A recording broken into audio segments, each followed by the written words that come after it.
I'm sure by now everyone's familiar with this incredible flank and engage Faker was able to get off in Game 4 of the World's 2024 finals. This engage allowed T1 to win the team fight, get the Baron, and eventually go on to win the game and series. In today's video, we're going to break down everything which led up to this engage and how Faker was able to see this, so that hopefully in your next game you'll be able to do the same thing. If you've been watching the videos, I'd really appreciate it if you give a like and subscribe. Let's get into it. Okay, so in order to understand how Faker was able to get into that position where he's able to flank and engage on mid, we can go back and look at the game and map state before it happened. So we can see that about a minute before or a minute and a half before, T1 is about even gold with BLG, but they do have a pretty significant advantage because they've killed mid tower where BLG hasn't. So this is going to mean that for T1, they can push in that mid wave and they can get control. And also the same thing has happened on the bottom side. So if Faker wants to push out that bottom wave, it's pretty easy for him to do so because he still has some protection from the tower behind him in bot lane as well. Okay. Next thing is that there's a dragon spawning, I think in about 10 or 15 seconds, and a Baron spawning in 1 minute on that top side of the map. So T1's going to use that mid control, which we talked earlier, to get push and control the bottom side river. This is really crucial because it means now for BLG, they're put in a spot where they either have to face check and they have to walk in to T1, or they're going to have to give up this objective. And we'll see that for BLG, they decide to give up the objective and they decide to instead take some vision on top side of the map. Now for Faker, this is really important because if enemy jungle support is on top side, then it means Faker can get a really deep push on bottom wave. For BLG, they'll get the same thing on the top side of the map as well. And the really key thing is that when you're a pro player, getting push is very, very important. Whether it be because you're stronger, or in this case, because you have hover from all your teammates and the enemy is on the other side of the map. Because every time you push your wave in, it gives you time to do something.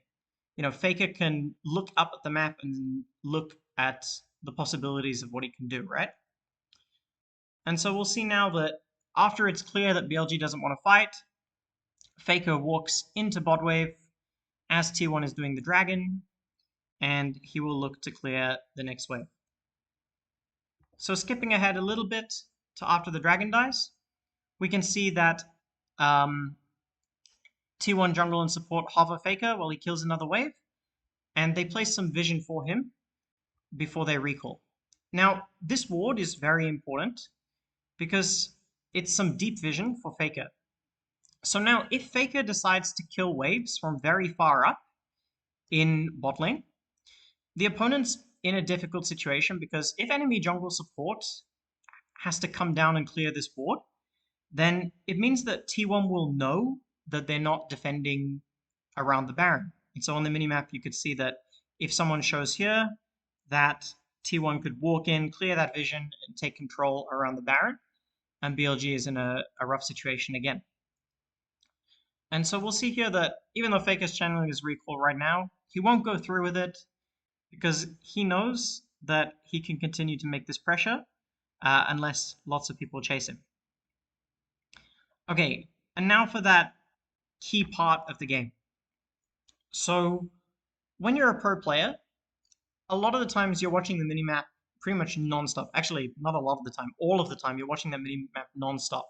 And you're looking for an opportunity. You're looking for an enemy to overstep. You're looking for, somebody to show up low HP that you can dive. You're just looking for an opportunity. And we can see here for Faker on that minimap that he will be looking at mid, and you can see the ping happen now from the T1 team. So at this point in time, someone from T1, maybe Faker, maybe someone else, I'm not sure, but I think Faker, from what I've heard from the comps, knows that these guys are out of position. And then the whole T1 team is just going to go. Faker's going to start walking across now. Gumayushi's going to let out his arrow, although it'll miss. And we'll see that Faker's able to come in on the flank, take that Rakan ultimate, and engage on the members of BLG. And so we can see that how it's a combination of T1 creating pressure around Faker so that Faker has options and that Faker can look. And then also T1 having a very, very, very good understanding of when someone on BLG overstepped. And then also the whole team just immediately clicking and going on it. I just wanted to quickly interrupt the video to let you know that I'm now offering coaching over on Teamfight. I've been a League of Legends coach for more than 10 years, working in professional leagues all over the world. And I can help you improve your rank or any part of the game which you need help with, whether you're a player or a coach. If you're interested, I've put the link in the description of this video, as well as in my YouTube bio. Alright, sorry for the interruption, and let's get back to the rest of the video. For the second clip, we're going to look at a team fight in Game 5 between BLG and T1. And again, we're going to focus in on how Faker plays this fight. So, to begin with, we can see that both teams are wanting to contest this space on the map. For T1, they've got Galio up in the top lane, pushing that top wave we can see on the minimap, but he does have that teleport available. But for BLG, we can see that Jax is on that bottom side of the map. He's close to bot wave, but he's also got a flank on this river as well. So we'll see that Jax is going to walk up the river and he's going to be able to threaten this space. Where for T1, Faker is going to have to use his teleport, which takes a little bit of time in order to get into the fight. Okay, so playing out the start of the fight, we can see that BLG looks onto Ona, and now, crucially, they're going to get that Jarvan ulti onto Gumayusi. This is going to force Gumayusi to use his ultimate and his flash in order to get away. For Gumayusi, this puts him in a rough situation because Bin is on the other side of him, and he's going to rely on Zeus and Poppy to peel him. And whilst the rest of BLG is a little bit on the run because, Shun is on very low HP right now, and they have taken some HP from On as well, T1 is in a pretty precarious situation with Gumayusi in the middle and no longer having his ultimate flash available. And so we'll see now that Bin is going to go in on Gumayusi. He's going to flash the Poppy ultimate, and Gumayusi is going to be killed. And we'll also see Carrier die whilst trying to protect him. T1 is going to grab one kill on to On, but now we can see that BLG has a man advantage. They have 4-3 at the end of this fight. We can also see that Faker channeled his TP, and now he's just arrived in the fight on this part of the map. And we'll see a very quick break in the fight as BLG chases Ona and T1 regroups. But this is where we can see a really cool thing from Faker, in that he's going to recognize that a lot of summoners and a lot of cooldowns have been used in that fight.